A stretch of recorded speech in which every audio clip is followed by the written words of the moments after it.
Bonjour à tous. Bonjour. Alors abordons aujourd'hui un arrêt du Conseil d'État intéressant et qui porte sur la question des biens de retour.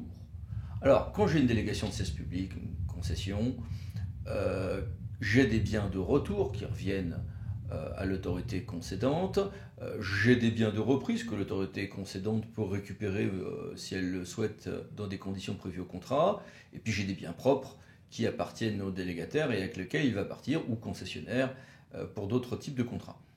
Très bien. Dans ce domaine-là, tout semblait dit depuis l'arrêt Commune de Douai, c'est ça, Evangelia? C'est exactement ça. Vous vous souvenez tous éventuellement que l'arrêt de la Commune de Douai nous disait bien, enfin le Conseil d'État nous disait bien que les biens de retour qui sont nécessaires, donc les biens qui sont donc nécessaires à l'exécution du service public reviennent gratuitement à la collectivité à la fin de l'exécution du contrat.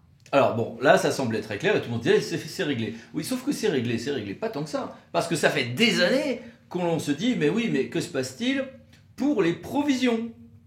Et vous avez tous entendu parler de ces débats, d'une part sur le GER, d'autre part sur les provisions que l'on met sur des investissements. Alors, quelle est l'idée générale? L'idée générale, c'est qu'il y a énormément de concessionnaires, de délégataires qui en réalité mettent de l'argent de côté pour des investissements à faire sur ces biens de retour, mais s'arrangent pour tirer pour que les biens soient vraiment au bout de leur valeur d'usage, mais qu'on n'ait pas mis de sous dedans, que l'on n'ait pas utilisé ces provisions. Avec l'espoir pour eux, à la fin du contrat, de dire bah moi je pars avec les provisions puisque je ne les ai pas dépensées, alors même que cette somme était prévue en réalité pour renouveler cet investissement qui revient au délégant. Oui, c'est bien ça. Voilà, et pour avoir le patrimoine en très bon état à la fin du contrat. Le Conseil d'État nous dit donc que ces sommes-là, ces provisions-là, qui sont faites en fait pour l'exécution et la réalisation des biens qui sont nécessaires au service public, reviennent également gratuitement à la personne publique.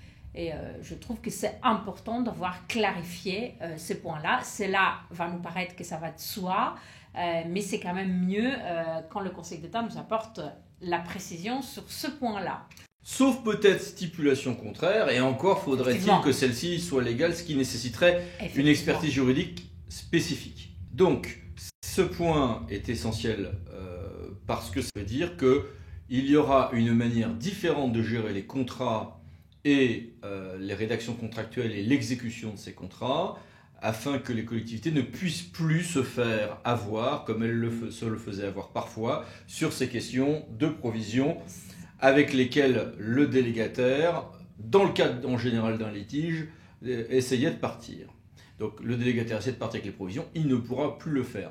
D'où l'importance maintenant dans vos contrats de bien prévoir les sommes à provisionner et le rythme de ces investissements de renouvellement, parce que sinon d'autres astuces seront trouvées pour exfiltrer des sommes par d'autres moyens. Voilà, et il apporte quand même une deuxième petite précision qui est importante à apporter à votre connaissance. Et il nous dit aussi, il nous précise qu'il en va de même pour les sommes qui auraient fait l'objet d'une provision pour l'exécution des travaux de renouvellement, pour le montant excédant ces renouvellements, c'est-à-dire qu'on a provisionné des sommes, on a voulu faire des investissements, ces investissements n'ont pas été faits pour X raisons, en fait, donc du coup il y a un excédent, et cet excédent-là, en fait, revient à l'autorité concédante lorsque ce n'est pas justifié par l'équilibre du contrat à ce que ça soit retenu par les délégataires.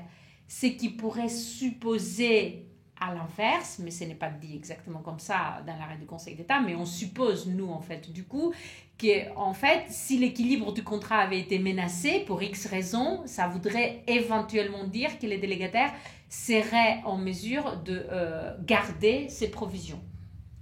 Voilà. Et donc, il y a la question aussi des biens qui ne sont pas achevés, du coup. Voilà, mais qu'est-ce qui se passe alors pour les biens qui ne sont pas achevés? Le Conseil d'État, là par un autre arrêt, vient de nous dire, n'a pas accepté en fait le pourvoi d'un syndicat mixte qui est invoqué comme moyen l'erreur de droit commise par la Cour administrative d'appel. Laquelle Cour administrative d'appel nous a dit, elle a refusé de considérer ces sommes comme un bien de retour. Donc pour les biens qui ne sont pas achevé encore à l'échéance du contrat, à l'échéance finale ou prématurée surtout, j'imagine. Ces sommes, donc, et ces biens inachevés ne reviennent pas forcément gratuitement à l'autorité concédante. Alors même que l'arrêt commune de Douai pouvait plutôt être interprété autrement. Voilà, donc c'est là, exactement ça. Il y a... Donc le débat, vous voyez, il est encore vif. Cette théorie des biens de retour, on aura encore des jurisprudences qui vont continuer à... Ce deuxième arrêt qui lieu du 26 octobre 2018 n'étant pas d'une clarté totale encore... Non. Parce que c'est un refus d'accepter le pourvoi. Donc, voilà. Ça veut dire aussi que toute cette règle-là est par défaut. Ça veut dire que dans tous les futurs contrats de délégation de concession, il sera utile de prévoir des clauses spécifiques sur ces biens permettant d'éviter justement les désagréments de cette nouvelle jurisprudence du Conseil d'État du 26 octobre 2018. Donc si on résume, il y a l'arrêt sur la Polynésie française qui nous dit très bien, les provisions sont à transférer. Il y a cet autre arrêt du 26 octobre qui nous dit oui, mais par contre non, sauf stipulation contraire, dans le cas des investissements qui ne sont pas finis d'être réalisés, et là c'est même pas un transfert non seulement des provisions mais des biens eux-mêmes. C'est ça. Donc cela bouge pour ce qui est des transferts de biens et d'argent à la fin d'un contrat fin normale ou fin anticipée, et pour lesquels il y aura vraiment besoin, pour les futurs contrats, d'un regard juridique acéré pour les nouvelles clauses contractuelles à prévoir en raison de ces évolutions jurisprudentielles. Je suis sûre que vous allez nous revoir vous parler d'une prochaine jurisprudence autour de ces sujets passionnants. Ah oui, ça va bouger dans les mois qui viennent, c'est certain. À bientôt donc. À bientôt, au revoir.